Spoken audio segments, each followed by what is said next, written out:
The clock on the wall showed 9:47 p.m., and Maya's feet were killing her.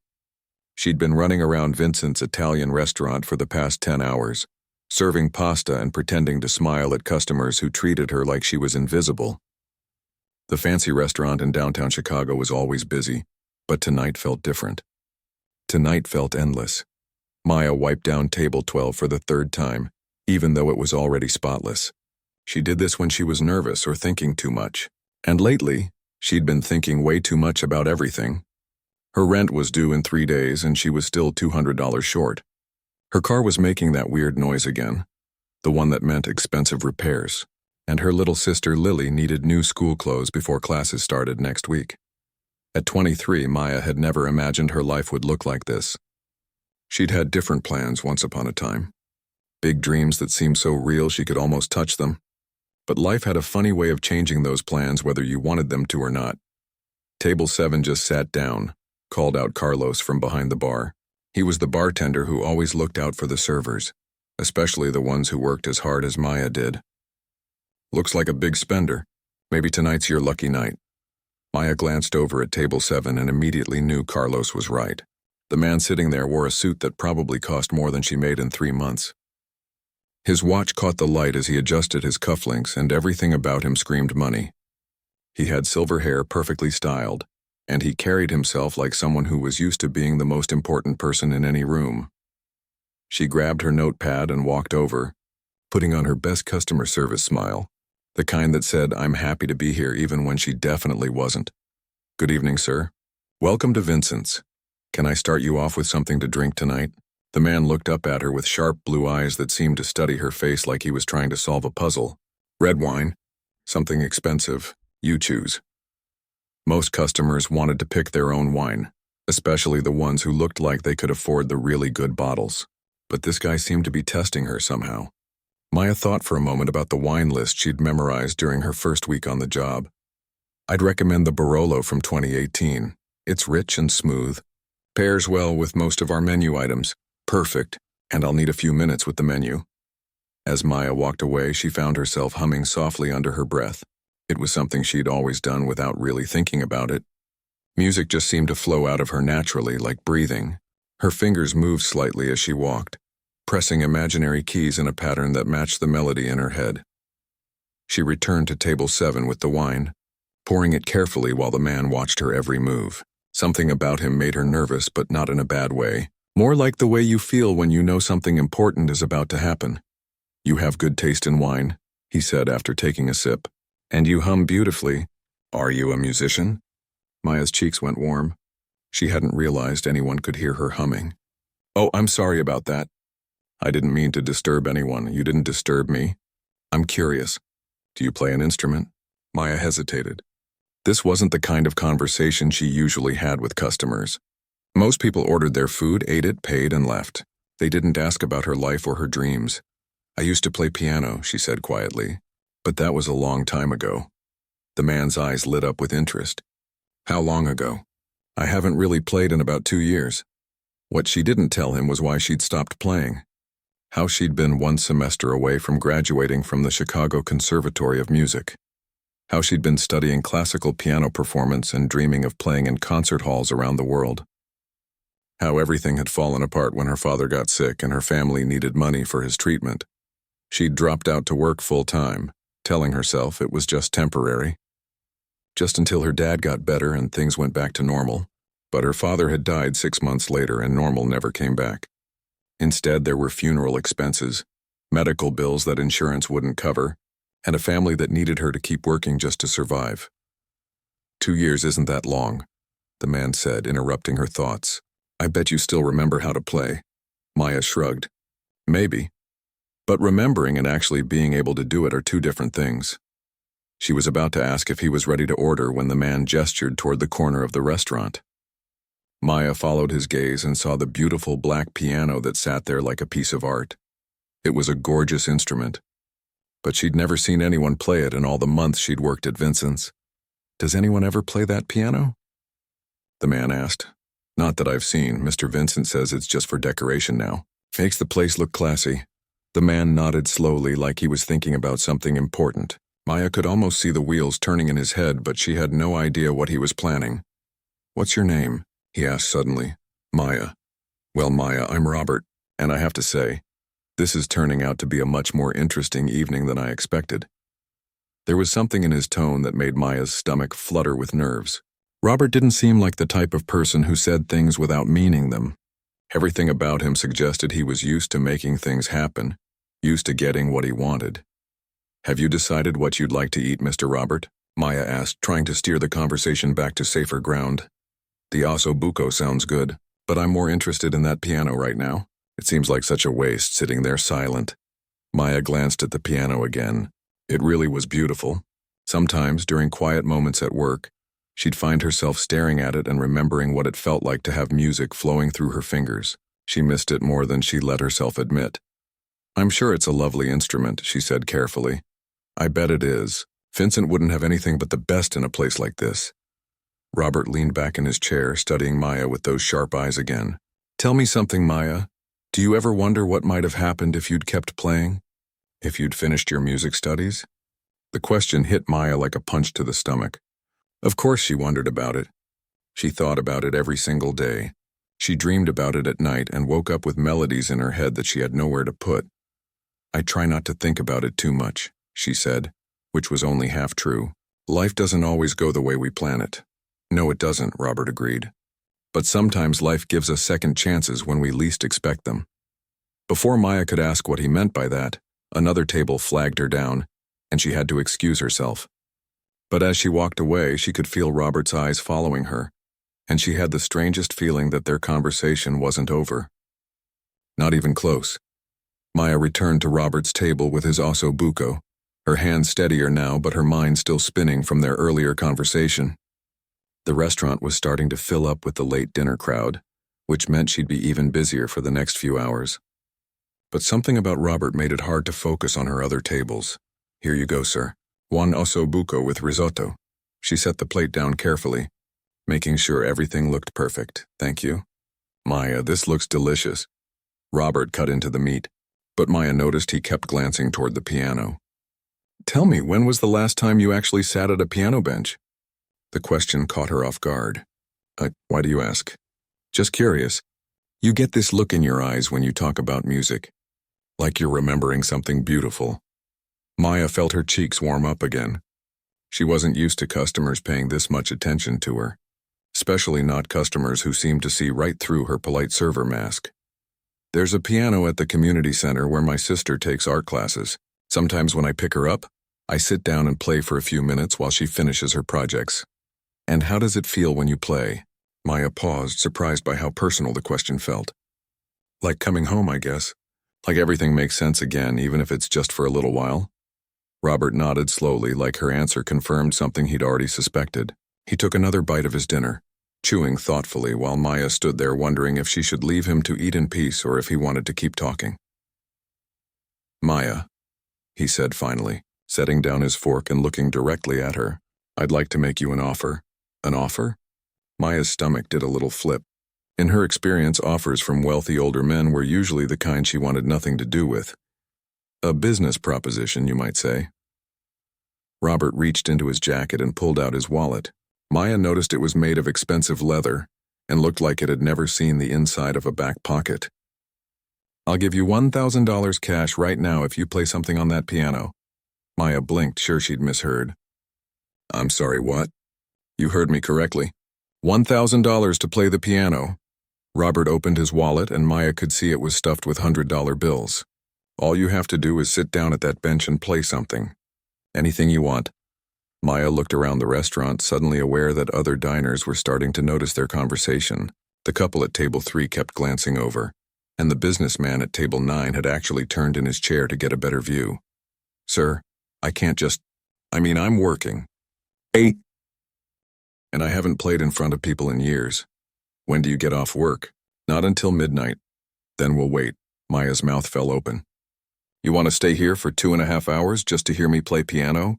"I want to stay here for 2.5 hours to give you a chance to win $1,000. The question is, do you want that money or not?"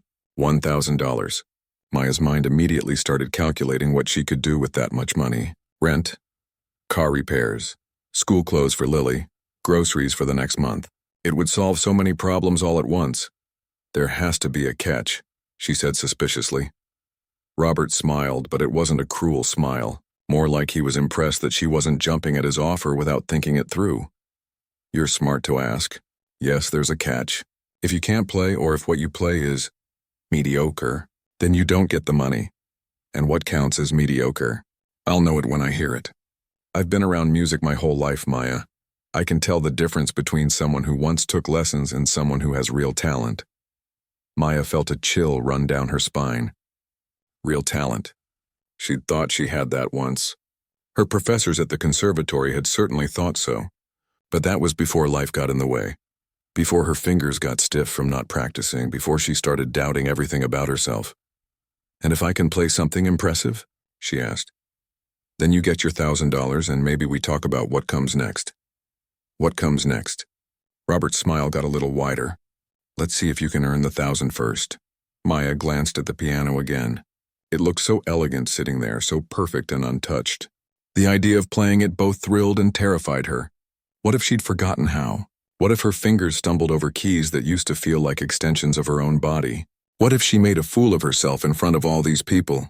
But then she thought about her rent notice, about the worried look on her mother's face every time they talked about money, about Lily wearing the same 3 outfits to school over and over because there wasn't money for new clothes. Can I think about it for a minute? Maya asked. Of course. Take all the time you need, but Maya, Robert leaned forward slightly. I should mention that I'm not the only one who's going to be listening. Word tends to spread quickly in a place like this. As if to prove his point, Maya noticed that their conversation had indeed attracted attention. Several other diners were openly watching now, and she could see Carlos behind the bar trying to figure out what was happening at table 7. Great, Maya muttered. No pressure. Pressure makes diamonds, Robert said quietly, and I have a feeling you're the kind of person who performs better when the stakes are high. Maya wanted to ask how he could possibly know that about her, but she was interrupted by her manager, Vincent, approaching the table. Vincent was a short, round Italian man who treated his restaurant like his baby and his employees like family. He looked concerned. Maya, is everything okay here? Some of the other guests are asking about a piano performance. Maya felt her face go red. Mr. Vincent, I'm so sorry. This gentleman was just... I was offering your server $1,000 to play your beautiful piano. Robert interrupted smoothly. I hope that wouldn't be a problem. I'd be happy to pay for any inconvenience. Vincent's eyebrows shot up toward his hairline. $1,000? That's right. Your server mentioned she used to be a music student. I'm curious to hear what she can do. Vincent looked back and forth between Robert and Maya, clearly trying to process what was happening. Maya, you never told me you played piano. It's not really important, Maya said quickly. I mean, I haven't played in years, and I'm sure the insurance doesn't cover. The insurance will be fine, Robert said, pulling out a business card and handing it to Vincent. I own the Whitmore hotel chain. I'll take full responsibility for anything that happens. Vincent's eyes widened as he read the card. Maya had never heard of the Whitmore hotel chain, but clearly Vincent had. His whole demeanor changed, becoming more respectful, more interested. Mr. Whitmore, it would be an honor to have music in our restaurant again. That piano hasn't been played in years. Wonderful. Robert turned back to Maya. So, what do you say? Are you ready to take a chance on yourself? Maya looked around the restaurant one more time. The dinner crowd was in full swing now, but she could feel the energy changing. People were excited, curious about what might happen next. At the bar, Carlos gave her an encouraging nod. At table 4, an elderly woman was already positioning her chair to have a better view of the piano. $1,000. More money than she'd ever had at one time in her adult life. Money that could change everything, at least for a little while. But it wasn't really about the money, was it? It was about the piano sitting in the corner, silent and waiting. It was about the part of herself she'd buried under rent payments and double shifts and practical decisions. It was about the dreams she'd packed away because dreaming hurt too much when those dreams felt impossible. Okay, Maya heard herself say. I'll do it. Robert's smile was genuinely warm now, not calculating or businesslike. Excellent. When you're ready, just let me know. As Maya walked away to finish her shift, she realized her hands were shaking. In a few hours, she'd be sitting at that piano bench, playing for a restaurant full of strangers, with $1,000 riding on her performance. She just hoped she remembered how to make music instead of just noise. The last dinner guest finally left at 11:45 p.m., but the restaurant didn't empty out like it usually did. Instead, word had somehow spread throughout the evening, and now Vincent's was more crowded than Maya had ever seen it this late at night. Vincent had decided to keep the kitchen open and was serving coffee and dessert to anyone who wanted to stay for what people were calling the piano challenge. Maya finished wiping down her last table with hands that wouldn't stop shaking. The reality of what she'd agreed to do was finally sinking in. She was about to play piano in front of at least 50 people, including a millionaire hotel owner who had somehow decided that her musical ability was worth betting on. "You don't have to do this, you know," Carlos said quietly as he cleaned glasses behind the bar. "Rich guy or not, nobody can force you to perform." Maya appreciated his concern, but she'd already made up her mind. "I know, but I want to. When's the last time you really played?" Really played? Maya thought about it. "There's an old upright piano in the basement of my apartment building. Sometimes late at night when I can't sleep, I go down there and play quietly. The landlord doesn't mind as long as I don't wake anyone up." "And how does it sound?" "The piano, I mean." "Terrible. Half the keys stick and it's so out of tune it sounds like a dying cat." Maya laughed, but there wasn't much humor in it. "This piano is going to be a shock." She looked over at the beautiful black grand piano in the corner. Vincent had already moved some tables to create more space around it, and someone had adjusted the lighting so the piano was perfectly spotlighted. It looked like a stage now, which made Maya's stomach tie itself in knots. Robert was still sitting at table 7, looking perfectly relaxed as he sipped his coffee. He'd been there for over 3 hours now, and he showed no signs of impatience or second thoughts about his unusual offer. If anything, he seemed more interested now that the moment was almost here. "Maya," Vincent approached with a concerned expression. "Are you sure about this? It's wonderful that you want to play, but $1,000 is a lot of money to risk on something you haven't done in years." Maya understood his worry. Vincent was protective of all his servers, and he knew how much she needed the money. He was trying to look out for her. "I'll be okay, Mr. Vincent. Even if I don't win the money, at least I'll have played a real piano again." Vincent nodded, but he still looked worried. "The piano was tuned just last month. One of my regular customers is a piano teacher, and she asked if she could tune it for free just to keep it in good condition. So at least you don't have to worry about that." That was good news and bad news. Good because Maya wouldn't have to fight with an out-of-tune instrument. Bad because she'd have no excuse if things went wrong. "Ladies and gentlemen," Robert's voice carried clearly across the restaurant as he stood up from his table, "I think it's time for our performance." The conversation in the restaurant died down as everyone turned their attention to him. Maya felt like she might throw up. "Our server Maya has graciously agreed to play for us tonight. She's a trained musician who hasn't performed in public for several years. So please give her your support and patience." There was a smattering of applause, and Maya noticed that people seemed genuinely excited rather than skeptical. A few customers had even called friends to come join them, and the restaurant was more packed now than it ever was during dinner service. "Maya," Robert gestured toward the piano. "Whenever you're ready." Maya took off her server apron and hung it on a chair. Underneath, she was wearing a simple black dress that suddenly felt appropriate for a performance, even though she'd just worn it because it was comfortable for a long shift. The walk to the piano felt like it took forever. Every step brought her closer to the moment where she'd find out if she still had what it took to make music. Her heart was beating so hard she could hear it in her ears. She reached the piano bench and paused for a moment, and running her fingers along the smooth black surface of the instrument. It was even more beautiful up close. The keys were perfectly clean, the pedals polished to a mirror shine. This was the kind of piano she'd dreamed of owning someday, back when she thought her future would be spent in concert halls instead of restaurants. Maya sat down on the bench and adjusted its height slightly. The familiar motion brought back a flood of memories from her conservatory days. Hundreds of hours spent at practice room pianos working on technique and expression, preparing for recitals and competitions. She placed her hands on the keys but didn't press down yet. The restaurant was completely quiet now, waiting. She could feel 50 pairs of eyes on her, but somehow that wasn't as terrifying as she'd expected. Instead, it felt like coming home. Maya closed her eyes and took a deep breath. When she opened them again, she knew what she was going to play. She started with something simple and gentle, the opening of Chopin's Nocturne in E-flat major. It was a piece she'd learned in her second year at the conservatory, one that had always felt natural under her fingers. The first notes rang out clear and pure, filling the restaurant with sound it hadn't heard in years. Maya's fingers remembered the melody like they'd never stopped playing it. The muscle memory was still there, buried under 2 years of serving tables and washing dishes, but intact. As she played the opening phrases, Maya felt something she'd almost forgotten existed. The feeling of being completely connected to the music, of being a channel for something beautiful to flow through. Her breathing synchronized with the rhythm, her whole body swaying slightly with the melodic lines. The audience was completely silent, transfixed by the transformation they were witnessing. The tired waitress who'd been serving them dinner was gone, replaced by a musician who clearly belonged at that piano bench. Maya finished the gentle opening section and felt her confidence growing. Her fingers were warmed up now, remembering their strength and flexibility. The piano responded beautifully to her touch, each note clear and resonant.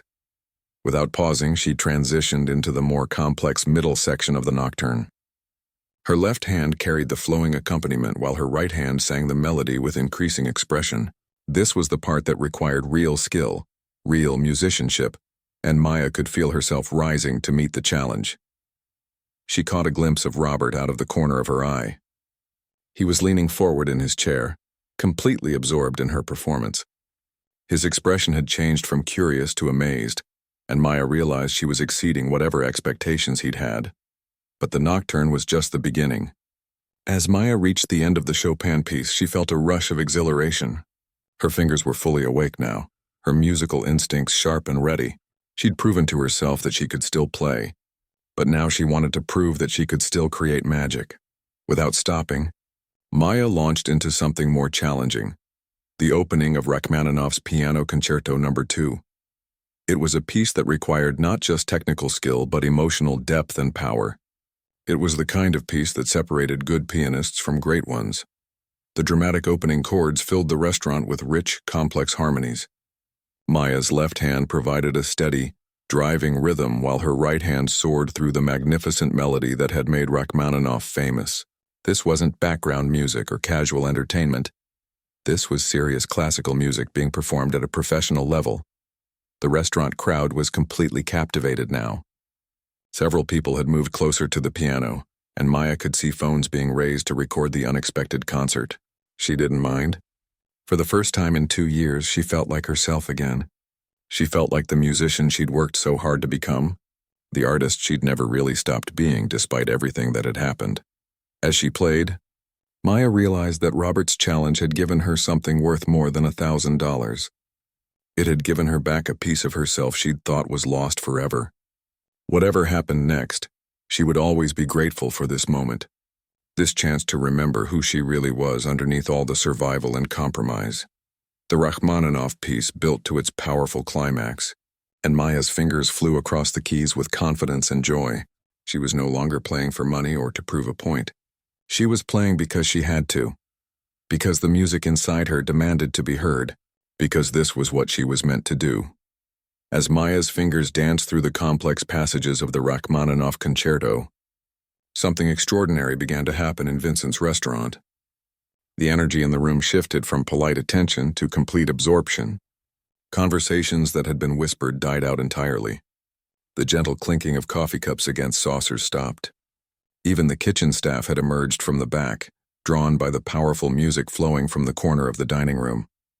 Maya felt the change in the audience, and it only inspired her to play with greater passion. This was what she'd missed most about performing. The connection between musician and listener, the way music could create a shared emotional experience that transcended words. She could feel the audience breathing with her, following every phrase and dynamic change. Robert watched from his table, his expression transforming from impressed to absolutely stunned. He'd expected competent playing, maybe even good playing. What he was witnessing was something else entirely. This wasn't just a former music student dusting off old skills. This was a genuinely gifted artist performing at a level that belonged in the world's finest concert halls. The businessman at table 9 had tears in his eyes. The elderly couple near the window were holding hands, lost in memories that Maya's playing had awakened. Even Carlos, who'd heard every type of background music imaginable during his years bartending, stood frozen with a glass half-dried in his hands.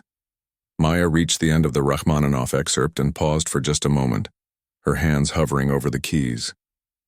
She could have stopped there. She'd already proven her point, already shown that she could handle complex classical repertoire with skill and sensitivity. But something deep inside her wasn't finished yet. Instead of stopping, Maya began to play something completely different. Something that no one in the restaurant had ever heard before, because she'd written it herself during the darkest period of her life, in the months after her father's death when the future seemed impossible to imagine. The piece began quietly, almost hesitantly, like someone learning to walk again after an injury. The melody was simple but haunting, built on a foundation of gentle arpeggios that seemed to shimmer in the restaurant's warm lighting. This was Maya's story in musical form, the pain of loss, the weight of responsibility, the gradual rebuilding of hope. As the composition developed, Maya's technique seemed to transcend anything she'd played before. This wasn't music she'd learned from a teacher or studied in a classroom. This was music that came from her own heart, her own experience, and it poured out of her with an authenticity that was impossible to fake. The middle section of the piece grew more complex and emotionally intense. Maya's left hand provided a steady, almost hypnotic accompaniment, while her right hand wove melodic lines that seemed to speak directly to everyone's deepest emotions. People in the audience found themselves thinking about their own struggles, their own dreams deferred, their own moments of having to choose between passion and survival. Vincent stood near the kitchen door, watching his server transform into someone he'd never really known. He'd always thought Maya was a good employee, reliable, friendly, hardworking. He'd had no idea that beneath her pleasant professionalism was an artist of this caliber. It made him wonder how many other people he'd underestimated, how much hidden talent walked through his restaurant every day. At table 3, a woman who worked as a corporate lawyer found herself crying quietly into her napkin. Maya's music had awakened something she'd buried years ago, when she'd given up her dreams of being a writer to pursue financial security. The melody seemed to understand the price of practical choices, the weight of dreams that never quite died no matter how deeply they were buried. Near the bar, a young man who'd come in for a late dinner was frantically typing notes into his phone. He was a music journalist for the Chicago Tribune, and he'd stumbled into what might be the most remarkable musical discovery he'd ever witnessed.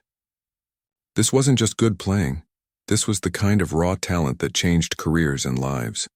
Maya was completely absorbed in her performance now, unaware of the profound effect she was having on her audience. The music flowed through her like a river that had been dammed up for too long and was finally finding its way to the sea.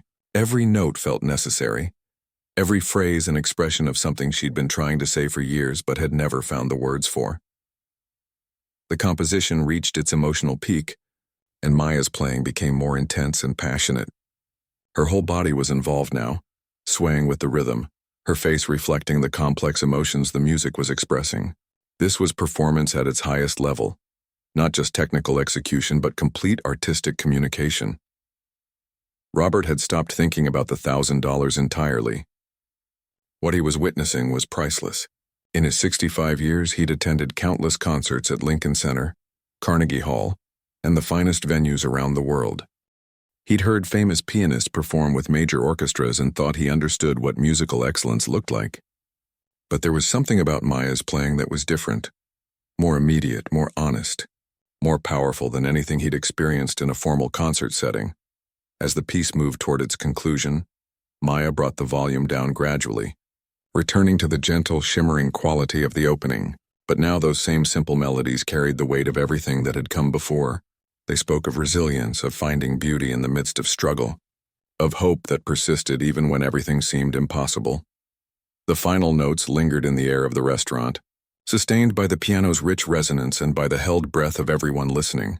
Maya's hands finally lifted from the keys and she sat still for a moment, as if she was reluctant to break the spell that her music had created. The silence that followed was unlike anything anyone in the restaurant had ever experienced. It wasn't the absence of sound, but the presence of something profound that needed space to settle into everyone's hearts and minds. Then, slowly, the applause began. It started with one person, then spread through the room like a wave. But this wasn't ordinary applause. People weren't just clapping, they were standing, many with tears in their eyes, some openly weeping. The ovation went on, as if the audience couldn't quite process what they'd just experienced and needed time to express their amazement. Maya looked up from the piano bench, suddenly aware again of where she was and what had just happened. The faces looking back at her were full of wonder and gratitude, as if she'd given them all an unexpected gift. She felt dizzy with adrenaline and emotion, hardly able to believe that the performance had come from her own fingers, her own heart. Robert stood at his table, applauding with tears streaming down his face. In that moment, the cynical businessman who'd issued the challenge was completely gone, replaced by someone who'd just witnessed something that reminded him why art mattered, why music was essential to the human experience, why some things were more valuable than any amount of money. As the applause finally began to fade, Maya realized that whatever happened next, everything had changed. The music had changed her. The audience had changed her, and most importantly, she'd remembered who she really was underneath all the practical compromises she'd made to survive. She was a musician. She was an artist, and no amount of difficulty or hardship could ever change that fundamental truth about herself. The applause seemed to go on forever, echoing through Vincent's restaurant like thunder that wouldn't fade. Maya sat at the piano bench, overwhelmed by the intensity of the moment and the realization of what she'd just accomplished. Her hands were trembling now, not from nerves but from the emotional release of playing music that came from her soul. As the clapping finally began to quiet down, Robert slowly made his way across the restaurant toward the piano. Every eye in the room followed him, everyone understanding that whatever happened next would determine the outcome of the extraordinary evening they'd all witnessed. Maya stood up from the bench, smoothing down her dress and trying to prepare herself for whatever Robert was going to say. She'd given everything she had to that performance. Win or lose, she knew she'd played at the highest level she was capable of reaching. Robert stopped in front of her, his face still showing traces of the tears he'd shed during her original composition. For a moment, he just looked at her as if he was trying to find words adequate for what he'd experienced. "Maya," he said finally, his voice thick with emotion. "In 35 years of attending concerts around the world, I have never heard anything more beautiful than what you just played." He reached into his jacket, but instead of pulling out the cash he'd promised, he took out his checkbook. Maya's heart skipped a beat. Was he going to say that her performance hadn't met his standards after all? "I told you I'd give you $1,000 if you could play something impressive," Robert continued, his voice carrying clearly across the hushed restaurant. "But what you just did was so far beyond impressive that $1,000 would be an insult." Maya's legs felt weak. She wasn't sure if that was good news or bad news. Robert opened his checkbook and began writing. "I'm giving you $50,000 and I'm going to make some phone calls tomorrow morning that I should have made 3 hours ago." The restaurant erupted in gasps and excited murmurs. Maya stared at Robert, certain she'd misheard him. "50,000. Did you say $50,000? I did, and that's just the beginning." Robert finished writing the check and tore it out, handing it to Maya with a smile that transformed his entire face. "I know the dean of admissions at the Chicago Conservatory personally. I'm going to call him first thing Monday morning and arrange for you to finish your degree with a full scholarship." Maya looked down at the check in her hands. The number seemed impossible, like something from a dream. $50,000 would solve every financial problem her family had, with enough left over to actually plan for the future instead of just surviving day to day. "But that's not all," Robert continued, and Maya wondered if it was possible for one evening to contain any more surprises. "I've been looking for someone to play piano in the lobby of my flagship hotel in downtown Chicago. It's a beautiful space with acoustics designed specifically for live music. The position pays $80,000 a year, includes full benefits, and you'd only work evenings, which would leave your days free for classes and practice." Maya felt like she might faint. An hour ago, she'd been worried about making rent. Now she was being offered a salary that was more than double what she'd ever imagined earning. "There's one more thing," Robert said, glancing around the restaurant at the audience that was hanging on his every word. I want to arrange a proper debut recital for you at Symphony Center. I'll cover all the costs. Hall rental, piano tuning, marketing, everything. Chicago needs to hear what I heard tonight." The restaurant broke into applause again, but Maya barely heard it. She was trying to process the magnitude of what Robert was offering her. It wasn't just money or a job. It was her entire life back. It was the chance to be the musician she'd trained to become, the artist she'd never stopped being in her heart. "I don't understand," Maya said, her voice barely above a whisper. "Why would you do all this for someone you just met?" Robert's expression grew serious and thoughtful. "Maya, I've spent my entire adult life building a business empire. I've made more money than I could spend in 10 lifetimes. And I've collected art and attended cultural events because that's what successful people are supposed to do. But somewhere along the way, I forgot what it felt like to experience something genuinely transcendent." He gestured toward the piano. "What you did tonight reminded me why art matters, why music is essential to the human spirit. I've attended hundreds of concerts by famous musicians in the world's finest venues, but none of them moved me the way your performance did. That's because you weren't just playing notes on a page, you were sharing your soul." Maya felt tears starting to flow down her cheeks. "I don't know what to say." "Say yes," Robert said gently. "Say yes to finishing your education.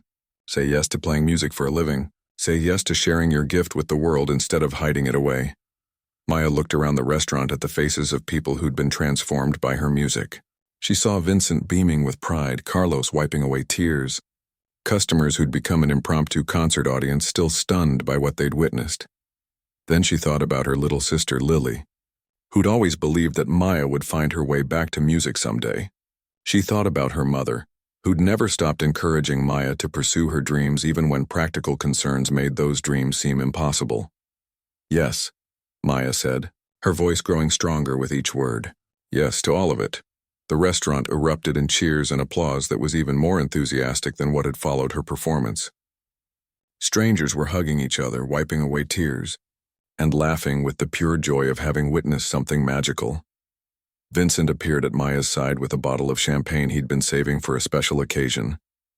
"I think this qualifies," he said, popping the cork as everyone laughed. As glasses were filled and toasts were made, Maya found herself surrounded by people congratulating her, asking for her autograph, and sharing how her music had affected them. The journalist from the Tribune was already working on a story about the discovery of Chicago's next great musical talent. But the most meaningful moment came when a little girl, maybe 8 years old, tugged on Maya's dress. She'd been at dinner with her grandparents and had sat perfectly still through the entire performance. "Miss Maya," the little girl said shyly, "when I grow up I want to play piano just like you."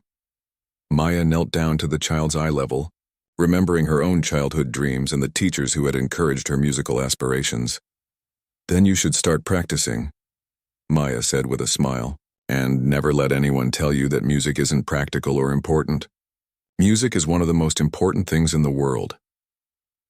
As the celebration continued around her, Maya looked back at the piano that had been sitting silent in the corner for years. Tomorrow it would be quiet again, but it would never really be silent. The music that had flowed from it tonight would live on in the memories of everyone who'd heard it. And more importantly, it had awakened something in Maya that would never sleep again. 6 months later, Maya walked across the stage at the Chicago Conservatory to receive her diploma. In the audience, Robert applauded proudly, along with her mother, her sister Lily, Vincent, Carlos, and dozens of other people whose lives had been touched by that magical night at the restaurant. Her debut recital at Symphony Center had sold out completely, with a waiting list of over 1,000 people. Music critics called her a once-in-a-generation talent and the most exciting classical musician to emerge from Chicago in decades, but Maya's favorite performance was still the one she gave every evening in the lobby of Robert's hotel, playing for travelers and business people and anyone else who needed a moment of beauty in their day, because that's what had started it all. Not the desire for fame or recognition, but the simple human need to create something beautiful and share it with others. And every time she sat down at a piano bench, Maya remembered that night at Vincent's restaurant when a stranger's challenge had given her back her life. She remembered that sometimes the most important moments come when we're least prepared for them, and that it's never too late to become who we're meant to be.